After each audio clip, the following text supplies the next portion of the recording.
This introduction to Frank Casey's interview for our local paper may give a few more facts that will be of interest. This interview was made June 28, 2011 at the home of Mr. Frank L. Casey. Mr. Todd Ollis from Cedartown Standard conducted the interview.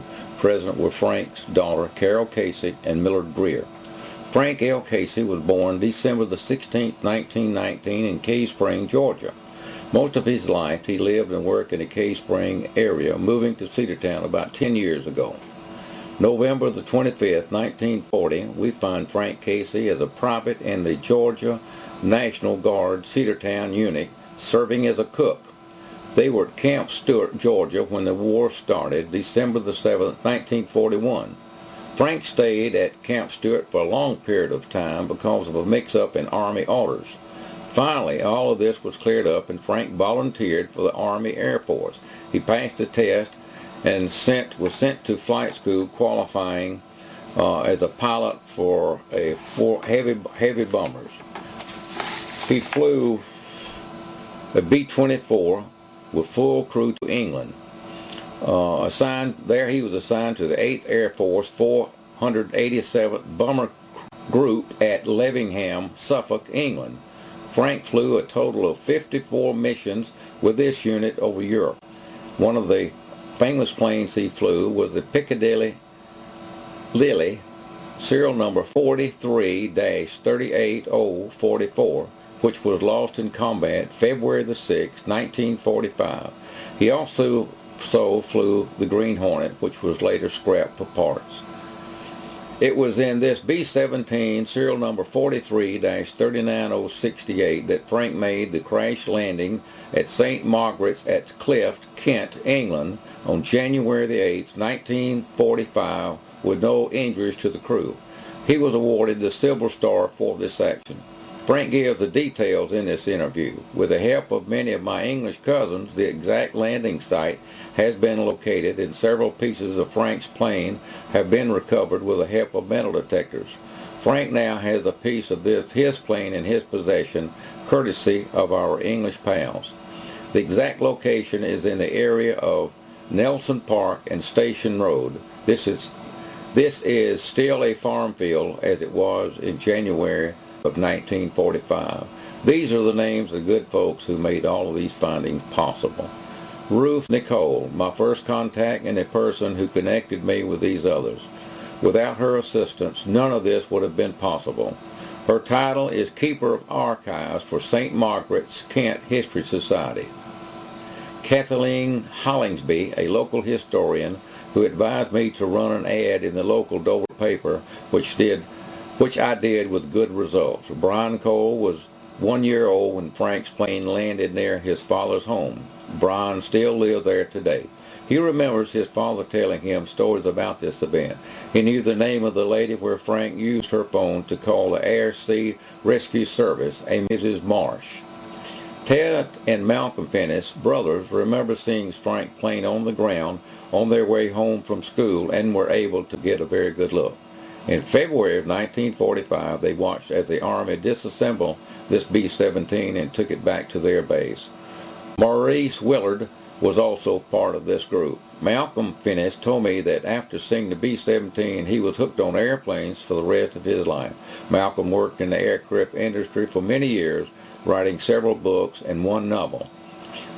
These three men are the ones who located the exact landing site and with metal detectors recovered small pieces of Frank's plane.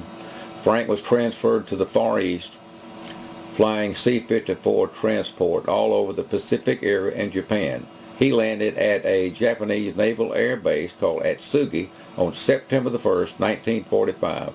His cargo was a plane full of laboratory mice, probably used for radiation testing. The next day he flew over Tokyo Bay as the formal surrender was being signed on the USS Missouri, September the 2nd, 1945. Frank was discharged in 1947 with the rank of captain.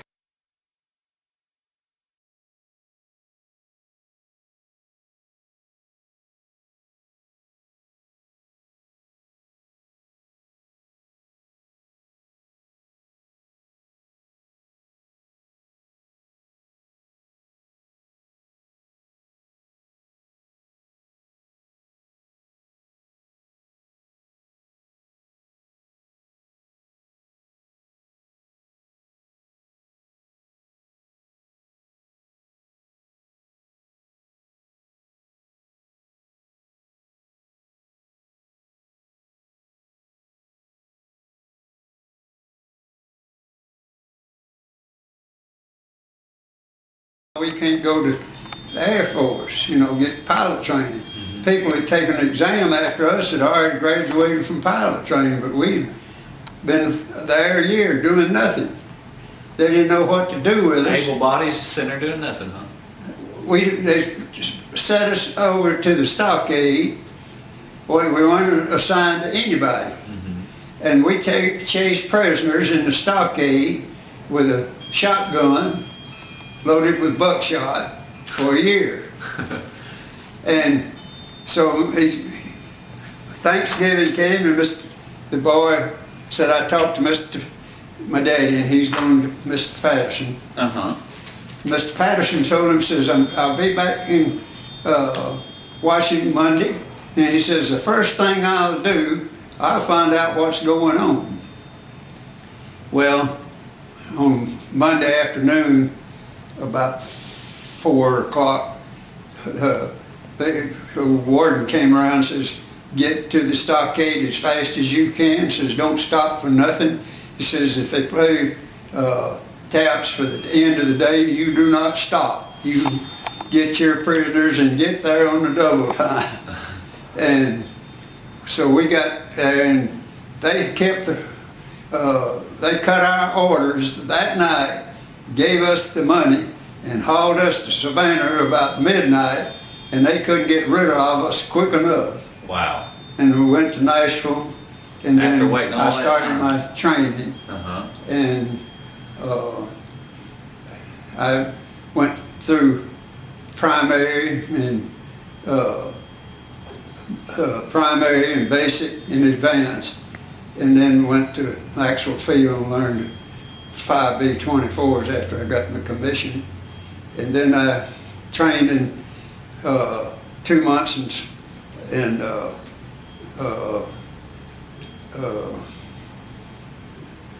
Arizona, and then went to Alamogordo, New Mexico, and joined the Barn Group, and flew to England. Frank, excuse me. What is that when you flew the Green Hornet? Yeah, it was a B-24. Okay. Now, did you fly that one from the United States? I flew it through South America and Africa, and then to England. Now, what about the storm? Didn't you get caught in a storm and that caused some damage to that plane? Well, not really, but we was over the ocean. What happened? I left from just this side of Miami, Florida. Okay. I forgot the name of the town now.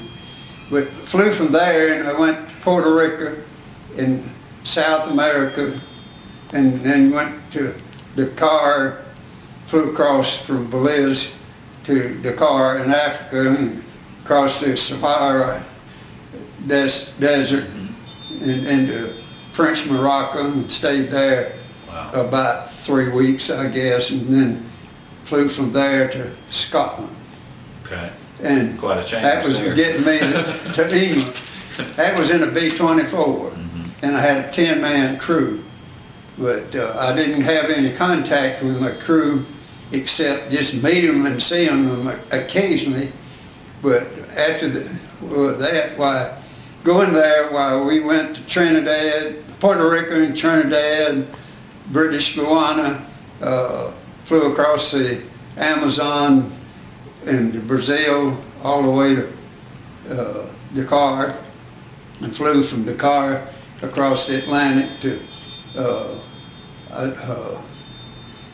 we left from Belize in Brazil and flew to Dakar, which was in Africa, stayed there about 3 weeks, and then went up to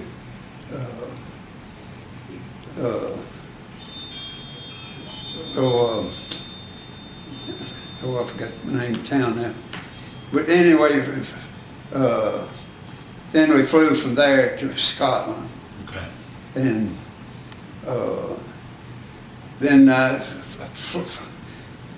back when I got there, they had just changed the number of missions you had to fly. It was getting kind of shorter pilots, and from 25 to 30. And You had to fly that many. Had to fly 30 missions. Okay. That was the first crew I had, and Curtis LeMay was the commanding general of that, and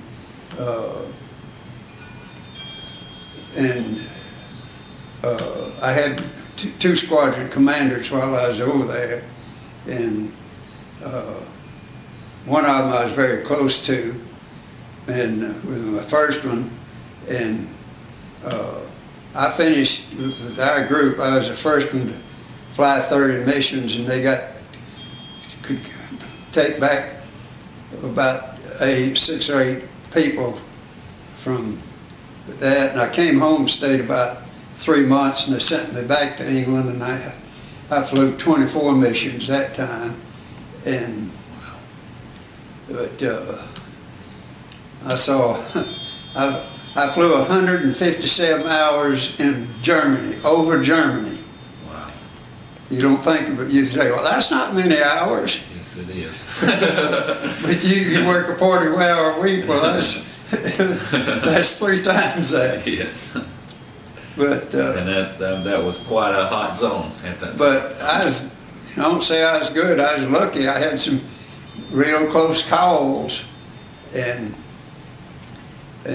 one time on one of the missions, well, most of the time I flew deputy lead, or there's one position no one liked to fly, and I loved it. We flew a 13 plane squadron, and we had 3 squadrons up at a time. And I was. And how many would that be? You said that the squadron is about 13 planes? The squadron was 13 planes, Okay. and the group would be 39. 39 planes. Right. But I flew, each squadron would go to the same point to drop their bombs. Mm-hmm. And of course the Germans would shoot at you all the time you were over there. And I've been close enough I got a good many holes, and it just, well, you could tell when that stuff was going through your plane, because it would come in on one side and go out the other side, pieces of shell that would burst. Wow. And the Germans are pretty darn good shots too. Right. You could hear it going through the airplane. Wow. Just like somebody throw a rock on a tin roof. You could hear it going through.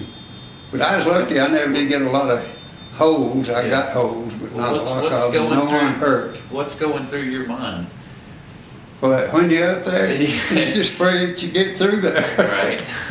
But and the roughest, well, let me say this. On my fourth mission,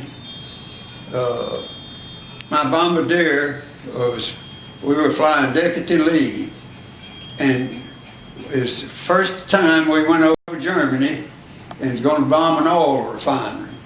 Well, they had it well camouflaged, but anyway, we knew exactly where to go to hit it. But on the first cross, just as we got over the drop zone with the bomb site, he didn't have his coordinates set in the bomb site just exactly right, and the bombs didn't get it off. Well, here we got to go around again, and they had a lot of flak up there. And just as they got to we made a great big circle, probably took 15 minutes or more to fly that circle. And we came back, and just as he got ready to almost to the dropping point, why they hit the front of that 24, and they blew the whole front end of it off. I think it killed 2 or 3 of them in the plane, but that left him. But that guy that was flying it, he flew it back to England on two engines.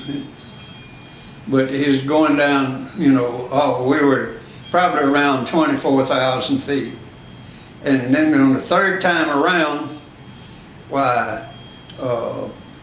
they had our altitude just exactly right, and they were, I don't know how many airplanes we lost. I'd say 5 or 6 or maybe more, but they hit our plane since I was leading that squadron at that time, and I lost an engine and a half. I lost 2 engines and had a piece of an engine, which I could only get about half power, but I got a little power out of it. But I kept my position, and he bombed it and hit the oil refiner, and we didn't completely destroy it, but we took it out of commission for a long time. But then we flew back to England, and when we got to England, his nerves were gone, and they had to ground him. He never could stand to fly again. You've heard of people having shell shock. Absolutely. I saw that firsthand. He was very close to me. Right. A guy by the name of Robert Whiteside. He was my bombardier. He never did fly another mission. Wow. And psychologically, that's such a heavy weight for somebody to come that close to death like that and then have to go on. Yeah, but I went to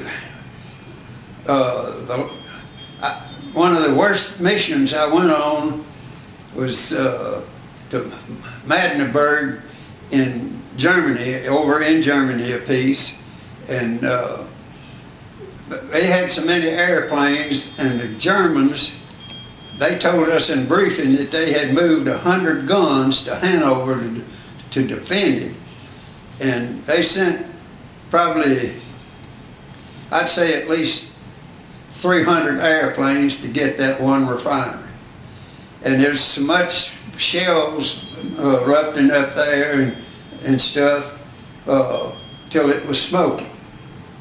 And just shells burst just everywhere. And we got through that when we lost, I don't know, several planes out of our squadron and group, but that was the worst mission I ever went on. And I've been close enough to the shell burst that you could hear it when it would hit an airplane, and you could feel the concussion, and you could smell the smoke from the burst of it in the airplane. We didn't have any heat in the airplanes. The coldest day I flew was on Christmas Day, and we went to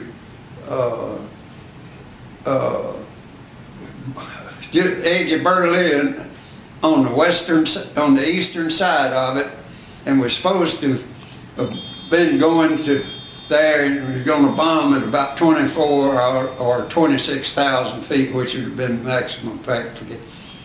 But the clouds kept getting us, and we was going, and I went up to 30,000 feet, and guess how cold it was? About negative 15 or 20 or something like that. 56 degrees below zero. That was the coldest day that the Air Force flew a mission. Oh my God. And if you touched a piece of metal with your naked fingers, why, you'd pull the skin off of your hand. You had to be real careful. And they wore silk inserts with a big mitten that came up to their shoulders, and you had to be real careful and not. We had several people to die in the group at various times, not this time, but would die from their oxygen mask would freeze up, and they'd starve to death from oxygen. Oh my God. And you didn't know it. And you like for you men to talk, and it would take the pressure off of them rather than just sitting there and worry. Okay. They would, communicate with each other, and that was the coldest I ever flew. But it was so cold you had to be real careful. Oh my gosh. And I flew D-Day. Really? Yeah, I flew D-Day and every day after D-Day for about 4 or 5 days. Okay. And but I lost, I guess, about 4 engines while I was over there. Mm-hmm. And then my second tour, we'd been to Frankfurt, and we were coming back, and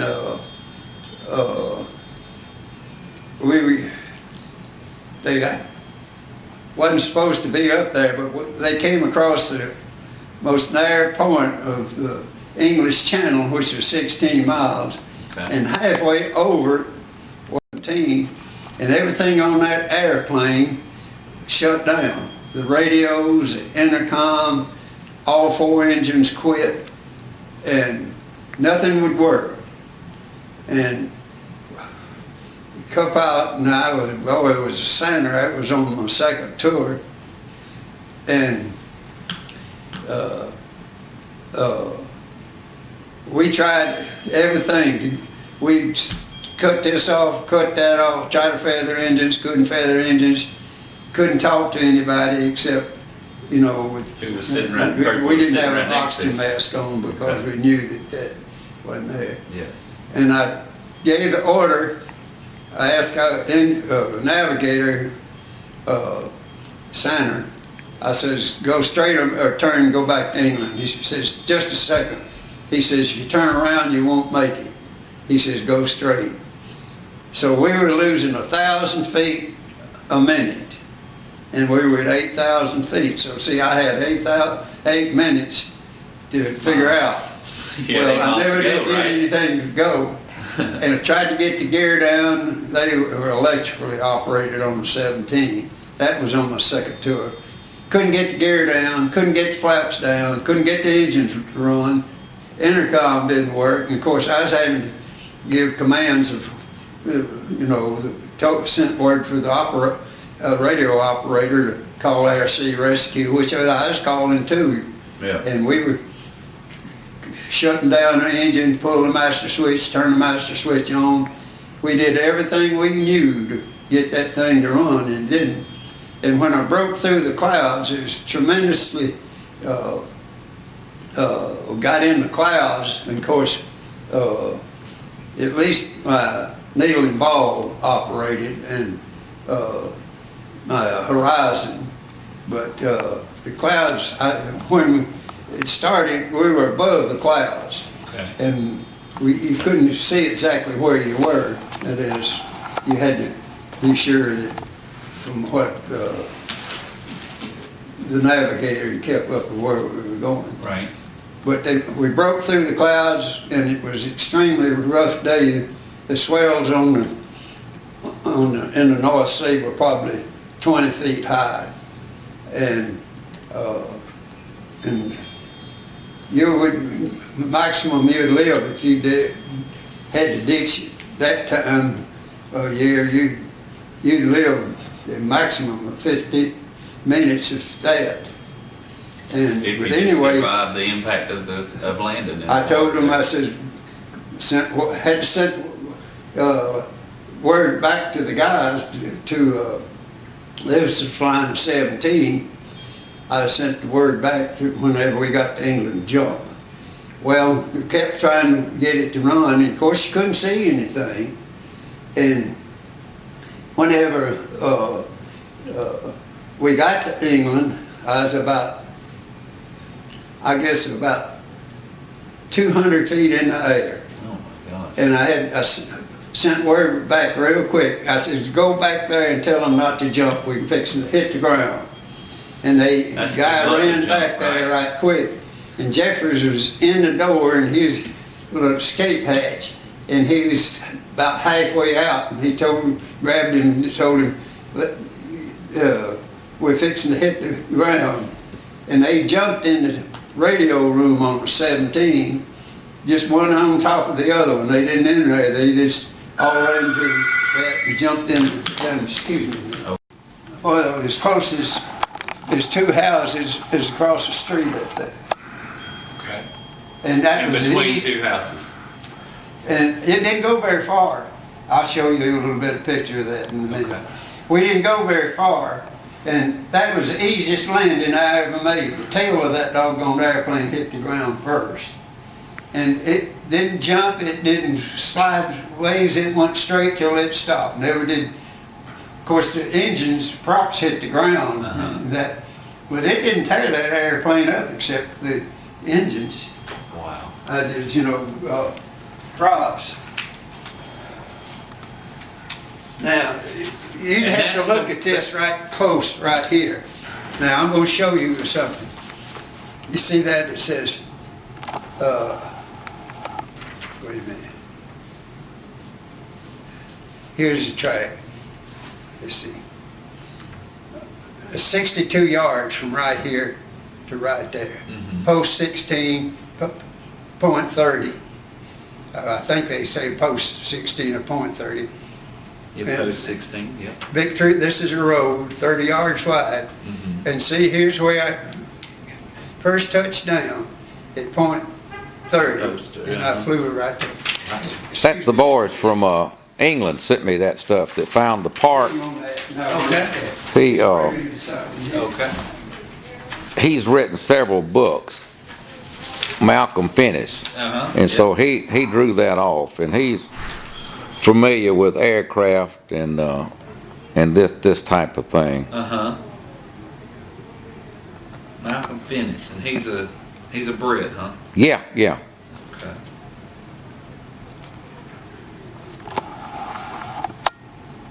They all remember as a coming home from school seeing the plane on the ground, and then another fellow named Cole was with him that landed on his father's property, and they remember the lady that Frank used her telephone because that was the only telephone in the village. Right. So Wow. He used the telephone to call the base. yeah. If you come back, I'll show you about how far I went. 62 yards from right here to right there. Wow. So you slid, from touching the ground, you slid 62 yards Yeah. before it came to a rest. Yeah. See, he's got 22 yards, something right there. I think that 22 yards It's is across there. Right. And, And it's just farmlands, wasn't it? yeah, it was a farmland. Yeah. And, see, right here, this was St. Margaret's Bay, but that was St. Margaret's Road. The bay was over here. Okay. And here's that where I slid there. You can tell, see, I didn't go a long ways. No, absolutely not. And And you were probably coming down from a pretty good speed there. they said that airplane wouldn't fly at 90 miles an hour. But I made a turn at 90 miles an hour Is that right? and never lost it. It Wow. never did stall out on me. But I was going down 1,000 feet. a minute. Hey, Carol. Wow. That is amazing. That's Carol. This is my daughter. This is Hey, How are you? I've seen you before. I'm doing It's very a- well. Nice to meet you. it's Todd Ollis. Good to meet- Hey Todd, thank you for coming. No problem We at were all. excited. Yeah, We'll turn on some I was lights. excited too. And I'll fix us some refreshments. Would y'all like some Coke? I'm fine, thank you, Carol. Open up the door since it's coming. Where is that part, Frank, the plane? Have we got that they sent us? I've got it somewhere there, and I hadn't found it yet. No, you had it a while ago. It's in that little cardboard. Oh, it's right here. Oh, okay. Yeah, I laid it there on the table. Yeah. I'm gonna turn on some lights here. This It's is, a little dark outside. This is the cliffs of St. Mark. And I just did go across the minefield. See right here? There's coming right there. And she points out some of the places.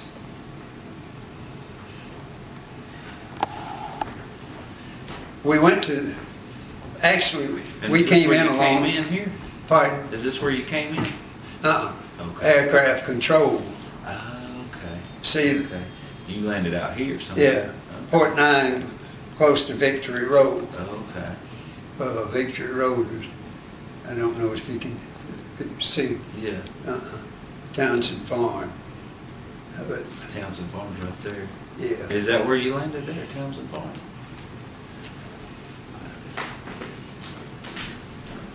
St. Mark. I don't know They exactly. got quite a map here, don't they? I don't know exactly what this is. Landing site, he's got that right there, Beacon Hill. But there's a guy, a British major came along. We'd been there about an hour and a half. A British major came along and picked us up and carried us to Dover, the cliffs of Dover. Right. And he showed us the fortifications and stuff there. They had a 12-inch gun that they used to protect the English Channel with. Okay. And he showed us that gun, and it would come out on a track and it would shoot, and then as soon as it shot, it went back into that rock cliff there. Wow. And we stayed there. That's pretty high And tech, they huh? picked us up that night, about, I guess, 2 or 3 o'clock in the morning, and it snowed that night. Wow. Yes. Now, when was that? Huh? Did you say that was in right around Thanksgiving, or when was that? No, that was January. January. January. The 7th, I The believe. 7th, okay. 1942? Now, that was 45. 45, oh, that was, Yeah. that's right, second tour. I want you to hold that too. Let him hold that where you can get it at some point in Here, time. now, here's a thing on my military record right there. Now, you look at that. Okay. In other words, you see that 30th of August of 43. That's when I graduated. Okay. That's when you graduated from all the schools? Flying and school, such? Okay. yeah. And see, then I've got 7 months and I believe 17 days far served. See right here, this was in the Pacific. Yep. I'll wind you up on that in a little Yeah. bit. That's what Millard was telling me. I flew supplies with these DC-3s.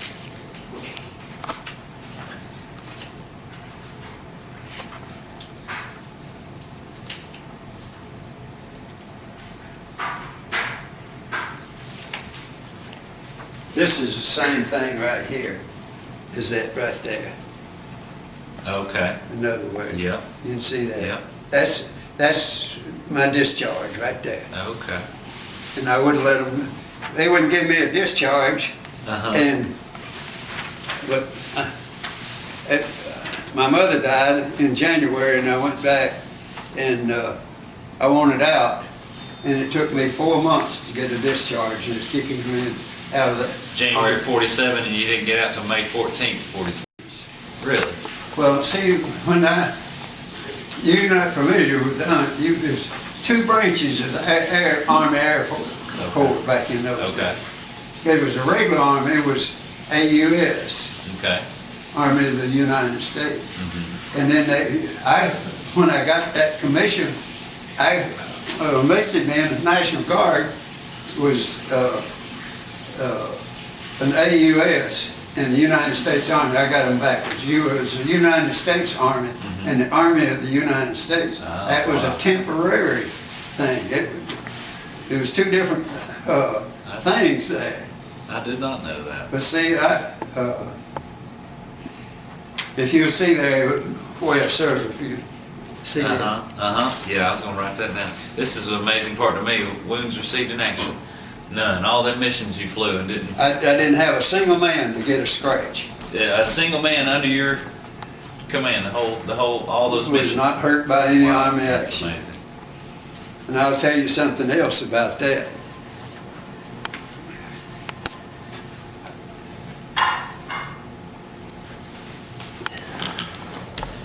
Okay, go ahead. I had 2 crews that flew with me, and And I never had one of them to say, they'd say, this is gonna be tough, but we'll make it. Now, you don't believe in pre and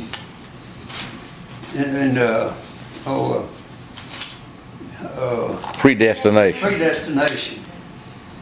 I did. And I never had the first man that ever flew with me that was either my regular crew or extra man or with the second crew.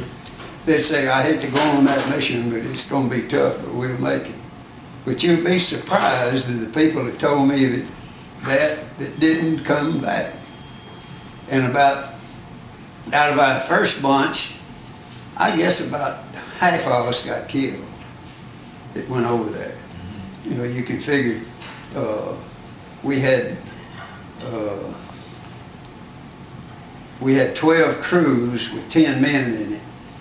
And of course we were full of strength, but we got some more that went with us. We had trained in the States and they didn't give us the whole 16 crews. It was about 12. Okay. It was about 36 crews flew over there through South America. But I never had any one of them that get hurt in any way. That's amazing. And I had one airplane, I flew it until they wanted to, I flew it over there, a 24. And it was a brand new one when I picked it up in Harrington, Kansas. And flew it over there. And,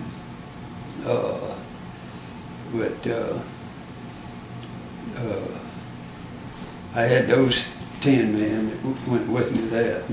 But then when I went back over there, my bombardier had picked me out a crew of spare people. And they were good. And the bomber crew, in a sense, were just exactly like a well-trained basketball team or football. Well, you were a whole lot better off, and you'd had some guy that, It was slacking on the job. yeah. Tell them about the one man who crashed and he only had a mission or two to complete. Oh, I had a gunner, a boy that, when we first got there, boy, the name was Jeffries. And he never did fly on about the 4th mission. Well, he'd been over there about a year and a half, and he never would fly with anybody.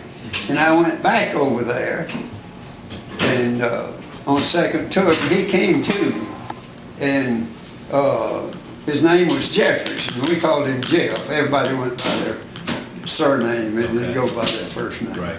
Well, Jeffries came up and told me, he says, I want to go home, and they won't let me go home unless I have my missions. And he says, I'll fly with you, but I won't fly with anybody else. And they had cracked up on takeoff, and it killed 3 or 4 of them, and I think he was the only one out of the 10 men that ever flew again. But anyway, I told him, I said, Jeff, I'll be glad to take you. I said, if you want to fly with me, I'll be glad to have you. Well, he would fly with us, but when it first started up, he would stand between us and with the pilot and the co-pilot. There was about that much air in there for consoles, and he'd stand there, but cold sweat would pop out on him. And it finally got where it didn't bother him much. But most of the time he wanted to be there, and of course it didn't bother me. It was just the engineer stayed with us, between us, and most of the time he was calling airspeed. And the co-pilot would be whoever's flying co-pilot. I had the same co-pilot, not in both tours, but for first tour and second tour. Right. He said, if I can fly with you, I know I'll make it back. Absolutely. And what he would do, That's good logic on his he would part. manage the engines, the prop, and stuff like that. And the engineer would call off the airspeed. And of course, I'd take it off. But he'd stand there, and once he got in there, he's fine. But when I finished my tour, he liked one mission. You know, I stayed over there about 2 months after I finished my tour. They said I was going to do a whole lot of things over there that didn't pan out. But anyway, when I got ready to go home, I asked my CO, Major Harmon, he was a colonel at that time, I said, why don't you give Jeffries that mission and let him go home with me? He says, I'm sorry, I can't do that. Says it's Army regulations that he has to have 30 missions, and says there's nothing I can do about it. But whenever I got up to Scotland coming back from my second tour, well, he came up there. So a guy came in and says, I came up here to Jeffers, and he says if I still up here to tell me that he got to come home. We gave him that mission. But he wouldn't fly with anybody else. Never did. Tell him how cold it got one time when you were flying. I told him that. Oh, you did? Okay. Hold- I want something to eat. Oh. Just, Hold up. Yeah, let me get a. Yeah. Hold that piece of metal up, Frank. Yeah, Have you got the it? metal. Yeah. Yeah. Ever what is a good.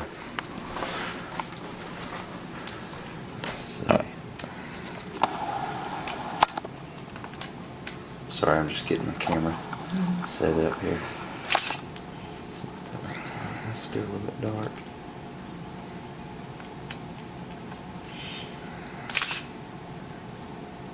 That's dark too. I might have to use my flash here. Okay. Together. Now, you can just keep talking.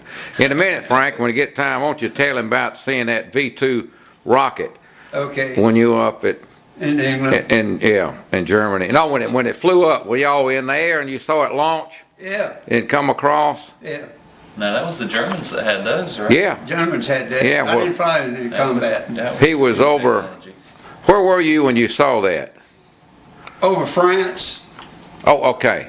In other words, it wasn't too far inland but I'd say it was about 50 miles from the coast in France. Okay.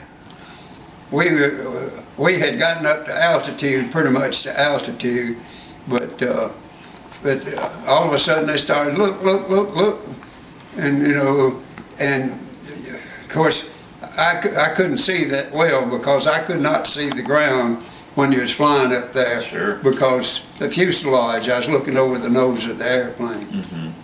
But anyway, it came up and it went in front of us about maybe a half a mile or a mile, but it looked just exactly like a tank car on the railroad. As it got going further, it went up real fast, and it was going to England, and it was one of those V2s.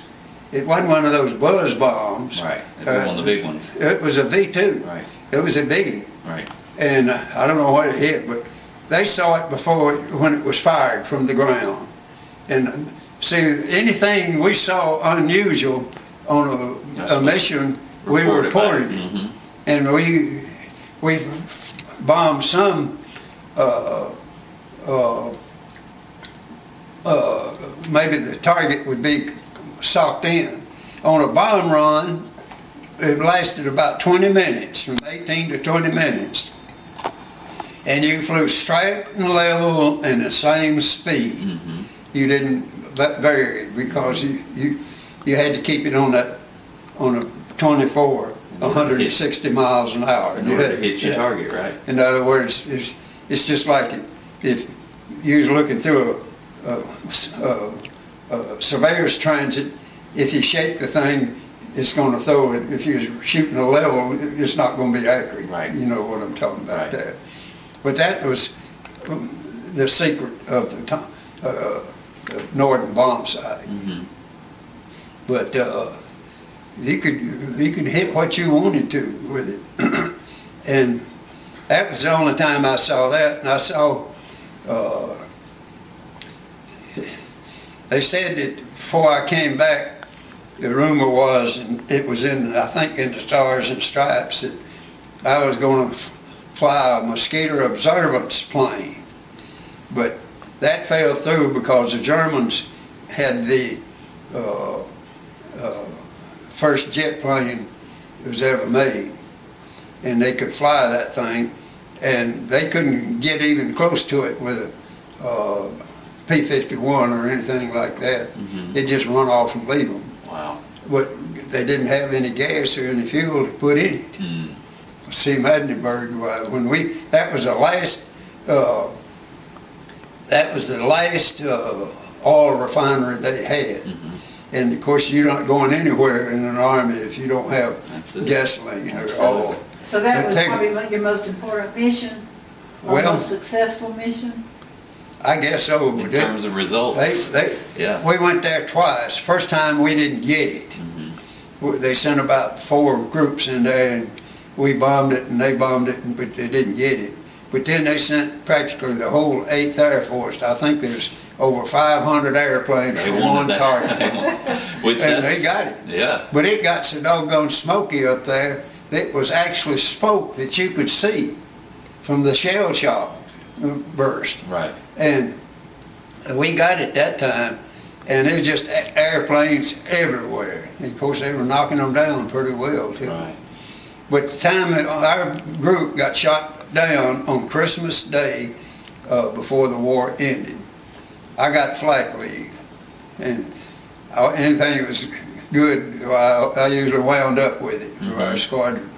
But anyway, I had flak leave, and I had a tour place up that,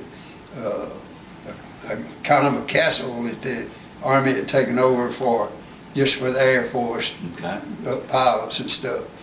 Well, I got that, and I was gone, but they shot down, General Castle led it, and he got the Congressional Medal of Honor out of it. And they shot down, I think we had about maybe 6 or 8 airplanes out of the 36 or 39 that got to make the mission, and they just had to tack on to somebody else. But they wiped it out. Wow. And give me a spoon, Gary. I will. I'm just trying to find a big spoon, and then I saw that. Let's see. Let's try this. Okay. It's just That's good. It's pretty soft anyways, ain't it? Yeah. How long have you worked for the newspaper? I've been there almost 4 years. Yeah. You know, a lot of people I didn't love like the it. newspaper. Thank you. Let me take your picture, Miller. No, I'll get these. Well, I had a boy that was asked, what do you got there, Carol? Have you seen that? Chocolate. Yeah, chocolate and vanilla. I mean, like caramel. A little bit of everything. Yeah, cherries and stuff. This is Oh, I gotta get you a spoon. Here you go, Daddy. I gotta get y'all a spoon too. Hey, Daddy, think about those little church things over there. Curtis LeMay was our division manager before he went to in the Pacific with the B-29. And everybody called him hard pants. People, the rest of us didn't call him hard pants, we called him hard ass. That's not to his face. Of course, of course. They would excuse who was wearing that. Absolutely. Here's a. Thank you. Anyway, my CO and LeMay knew each other before World War II. You just put it on that plate, Daddy. Come on, Bill. okay. There's a plate right there. Under my seat. Because if you had to go outside, you couldn't go out with a backpack on, and you couldn't go out the window. Okay. But anyway, he came, we went on the mission to Frankfurt and flew. It was an 8-hour mission. We got back, he never said, thanks for the ride, boo, nothing. And I told him, we'll get you a parachute. They'll bring you your parachute. And I told him where they would be and all. But he didn't touch the control. Well, our company clerk worked for Radio City Music Hall in the sound department. Wow. and he knew everybody that ever played in Radio City Music, all the important people. And I was telling him about that. He says, I'm going up 3rd Air Division. He says, I know, I got a good friend up there. And says, I'll pull that guy's MOS, military service record, and I'll see what happened. He went up there, and guess who that guy was?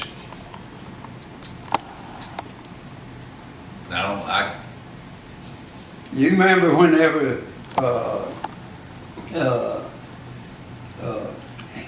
you know, when Japan, we had 6, I believe it was, 17s, or maybe been 5, in the Philippines. Okay. He was in charge of those airplanes that was there before World War II. They were in there on a mission. And they were going to fly MacArthur and his wife out of the Philippines. And he told MacArthur, says the Army's short of officers, general officers, says they need Skinny Wainwright to go out. And MacArthur rebuffed him and told him, hell no, I'm not going to do it. And furthermore, I'm going to get you for insubordination. He reduced him from a colonel. Now, this was in his record. Now, I didn't see it. He asked me to go up there and read it. But I know he told me the truth. He reduced that guy 1 rank, and he'd never get another promotion as long as he's in the Army. Wow. And he invited me to go up there to see it. I said, no, I'll take your word for it. Yeah. But it was that guy. And that guy didn't have any energy. He wasn't interested in flying, and he wasn't interested in combat. He just more or less kind of a zombie. He couldn't get any praise for anything. Couldn't get anything. Right. But MacArthur did that. Wow. Now, I'll tell you something else on MacArthur. You know, when they went to Wake, you know, scuttlebutt goes long ways. I don't know whether you've ever realized that. But I don't matter what happens in the Army or so, you know what's going on. Okay.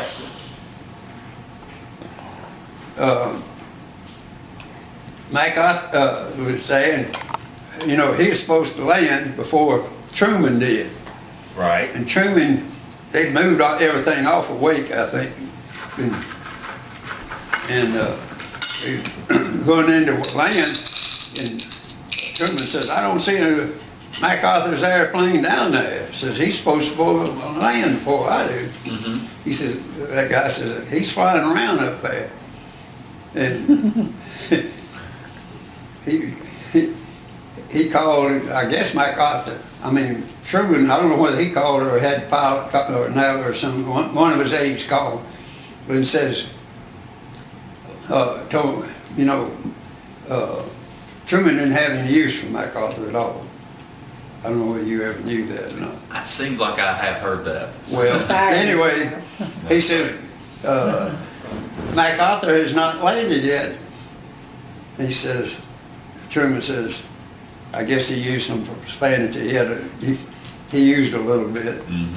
And he told, he says, you call that airplane MacArthur and tell him to land. I'm not going to land before him. Because it was a one-upmanship. So whoever landed later got that was MacArthur wanted it right. He to was trying to appear. upstage Truman. MacArthur wanted it to appear that Truman came to see him instead of MacArthur had The other to way come around. The other way around. Wow. Well, he told him, and this came pretty close to exact somebody that was right there. I know it came from out of the human.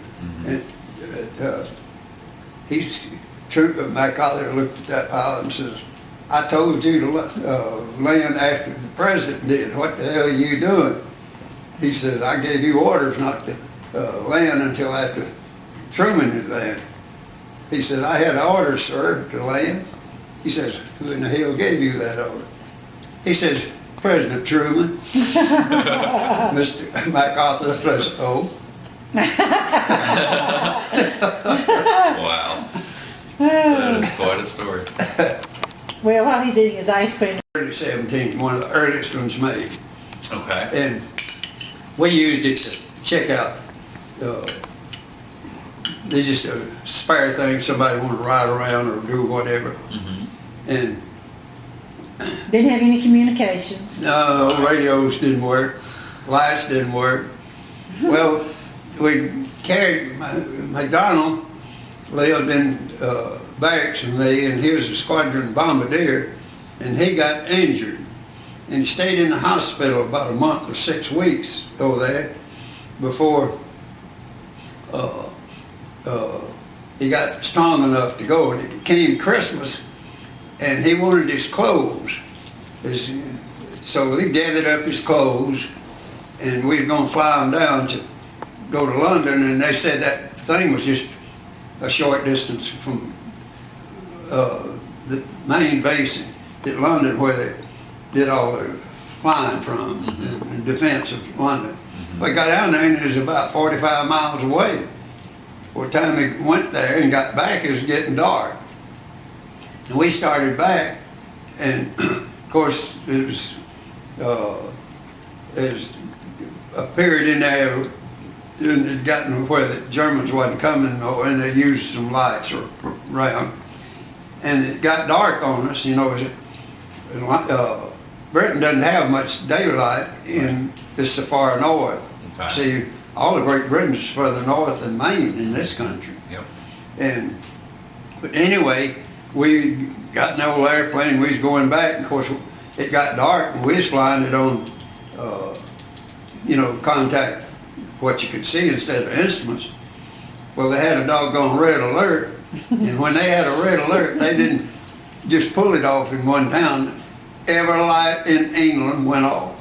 Wow. I mean, every one of them. That Well, was here a we bad are time for that with about 250 or 300 feet up in the air, and when it lightened, he looked at me and he says, I don't know which one I said, but I'm sure he used thing on me. I think he said, well, what the hell are we going to do? I says, I don't have any gyro, I don't have anything. He said, I don't have anything. And finally, I looked at mine, and I said, mine, gyro is working on the horizon. And it got dark, he couldn't see the darn things. And I guess I said, well, I can't see the darn things. And had an engineer, just the three of us on there. The engineer says, I got a lighter. Said, just a minute. He flipped that thing on. And that gave us enough light for me could tell whether I was going up or down or tilted or anything like that. I don't know. Are you familiar with aircraft instruments? A little bit. Well, you know what gyro horizon is. Yeah. Well, it would work.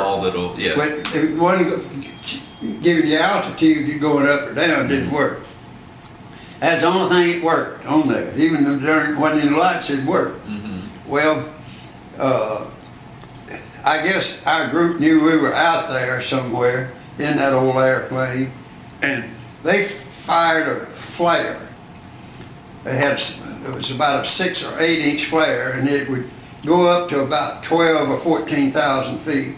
It would explode, and it would be a parachute would come down, and then it had that light, and it gave a tremendous amount of light off. I guess it's full of phosphorus or something. It was that. Well, that gave us enough to where we could see the thing. Well, it got almost to when it got to the darn ground, they fired the second one up there. And it went all the way up there. And we, of course, was in the clouds, but it lit it up. It gave us a horizon. And before it got to the ground, why, we were getting fairly close to the base, and they turned up the runway lights bright. They had blue lights on it. And they turned them up real bright, and we could see them, and as we kept getting closer, they'd turn them down. And that was the scariest I ever was, because I knew no lights, and you couldn't see it fly an airplane. you wouldn't have been up there 2 minutes before you'd have lost it. Yeah, and you wouldn't know where you were going. But he beat MacArthur into Japan. That's what Miller told me to do. Guess what I carried into Saipan on that plane? What's that? I'll give you, just guess. It's just one thing on that airplane. Oh, well, I already know the answer. I already cheated. Mice, right? Mice. White mice. Rats. Yeah. I told him Cheated. about that, He told Frank. me. That's I all wouldn't it have was guessed on that. I it. wouldn't have guessed that. They had, I don't know, have you ever been in a store where they sell baby chickens? You know, Yeah. they have those things about that. Mm-hmm. Well, that airplane was as full of those as you could get. In fact, you had to turn a little bit sideways to walk up there, Well, in between them all. in between them. Wow. That was all that was on that. But I never could find out if they ever dropped them or what. We thought maybe the Japanese was fixing to go whole scale poison gas. Right. But it was those rats. And it was, it took off the next morning, and we was taking off the next morning going back to Kwajalein.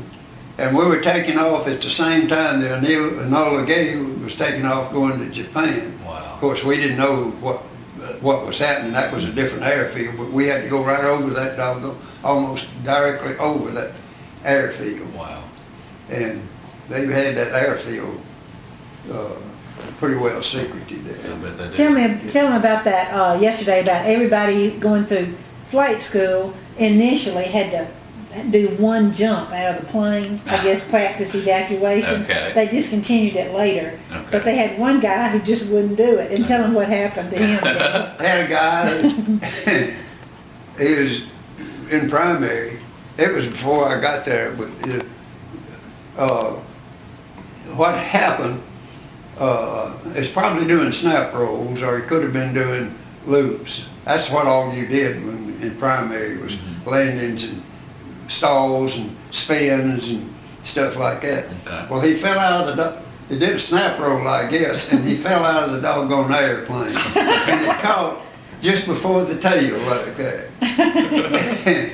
Of course, that guy had to go wide open with the doggone engines in, Yeah. you know, to Just stay to up. maneuver, yeah. Engines, the engine. But they couldn't get him. They tried to get him to jump, and they said over an hour to get him to jump, and he never would He jump. had a parachute on. Had a parachute on.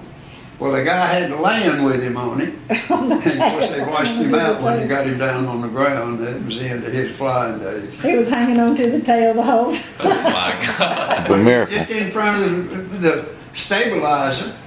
See, they rode in the second seat, but anyway, he fell out. But it was before I got there, but they told me about what happened to him. But washed him out. Wow.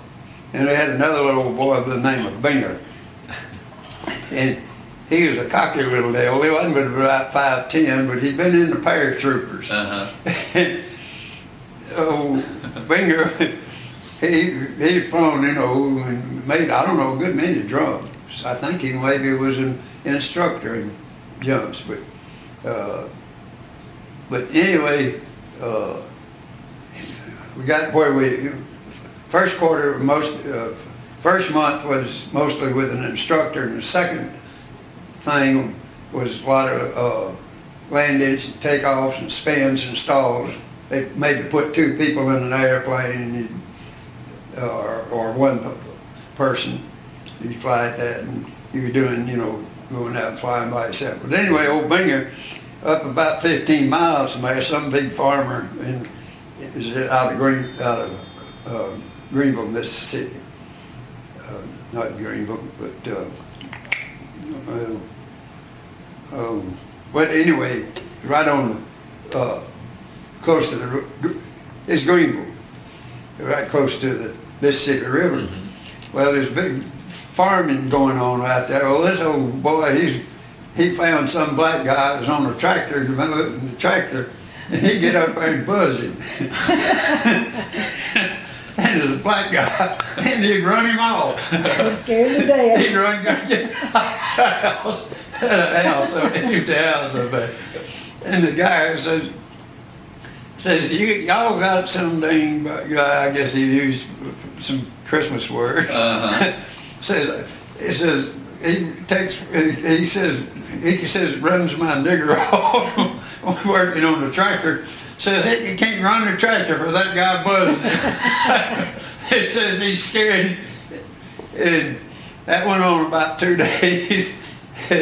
Finally, they called down there and they said, well, get the number off of that airplane. It's got a number on it. He went back and called him up, but they were all they was going to do is just penalize him. Right. Rather than Wouldn't be too get bad. him out. Yeah. He's just having fun. But the guy didn't. He wanted to go back to the doggone paratroopers. But they tried to get him to stay there and he wouldn't. He was a good pilot, though. Yeah. Hold that piece of little airplane one more. We're going to have to go in just a minute, Frank. Okay. I just want that. I have one question. Yeah, go ahead. Excuse How in me. the world did you get from being a cook to a pilot? Now, did you know anything about flying or anything Never been at all? in an airplane. Never been in an airplane at all. So how did that work? It's all right. There's a little excitement to it. But, it's just He took a one of those test. things that happen. But you took a test now, and you so when they came around, did they announce, oh, we're taking tests to be a pilot, or was it something that you wanted to do, or was it just an opportunity that came? Go to flying school. Okay, you wanted to go do to that. flying school. Okay, Yeah. okay. And did you think, oh, well, maybe I have a chance to do this, or that you didn't really know if it would work out, or?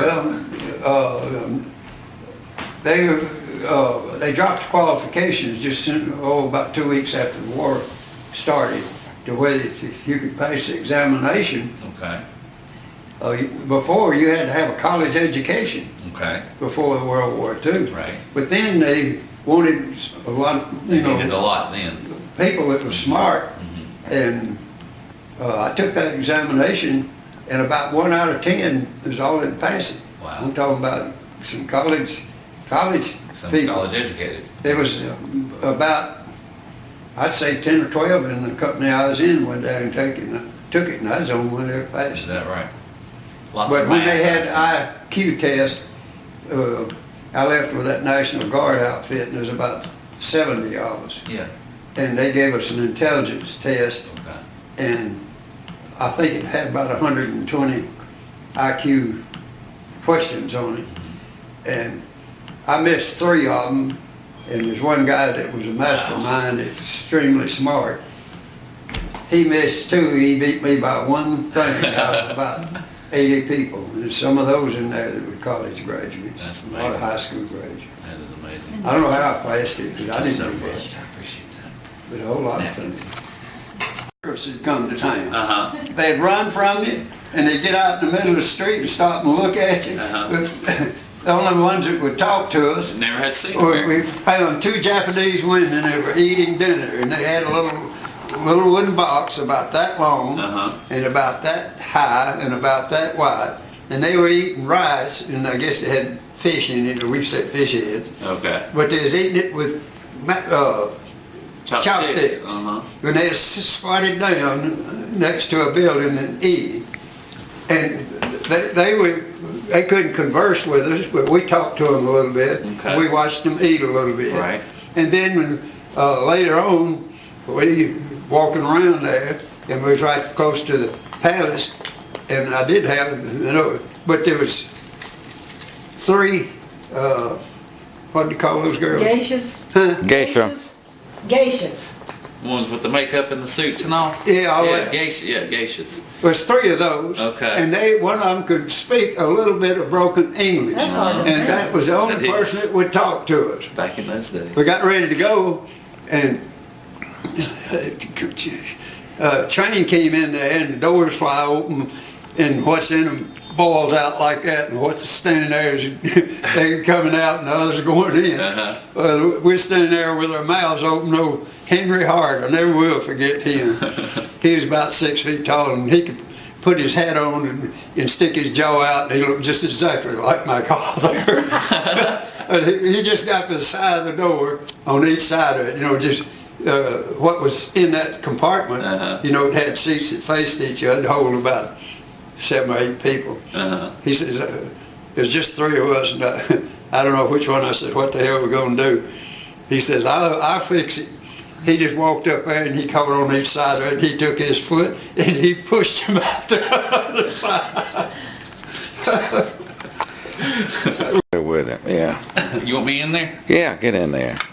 You get a hold of it. I want Alright. to speak into this. This piece of metal was unearthed after being on the ground in Dover, England, and that was January of 1945, and it's sent to me by Malcolm Finnis and his friends from Dover, England, to Frank L. Casey, former B-17 pilot, 9 Cedartown. This interview, what's today's date? It is 6/28. 28. June the 28th, 2011. We're jumping ahead a little. Yeah, so this part has been in the ground in England for 60, let me get up real close to it. Oh, that's good. 65 years. That's a long time. Yes, it is. Frank Casey, Frank, what are you, 91 now? Yeah. 91, going strong. Oh, me. Better than ever, right? This is Mr. Ollis from the Cedartown, what's your first name? Todd. Todd Ollis, I'm sorry, Todd, I can't even think, from the Cedartown Standard. And he's had this interview with Frank and Carol Casey, his daughter. Okay, thank you, Frank. It worked out real good. Thank you. I tell you one of the oddest things I ever saw. Went into Fijian Islands. Uh-huh. Uh, Beautiful down there, huh? you ever been down there? No. Well, it's Unfortunately not. down in the South Pacific. Yeah. But anyway, they is after the war, and they was going to give the Fijian Islands. It was a protectorate of Great Britain, Okay. and they was going to give them some more governor of their own. And they had the guy that was the governor of the Fijian Islands, or administrator, or whatever you want to call it. But they coming to the air base. Was in there as a transient. I wasn't stationed there, but I'd been down to New Caledonia and was on our way back. And this guy came in there. They was going to have a parade for this guy.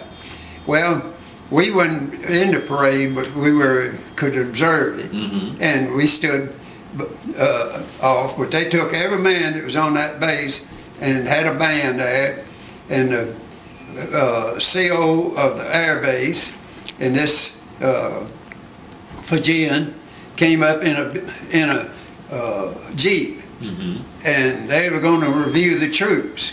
Well, he parked the Jeep out there in front of us. Now, I'm going to tell you how he was dressed. He had on his hat was what we used to call a campaign hat, which was a felt hat. It had 4 peaks to it, and it was real pretty. He had on a Sam Brown belt, which is a belt that goes around your middle and one that comes across your shoulder and fastens to the back. Okay. It's about 2.5 inches wide. Okay. He had on a white shirt. He had on a black tie.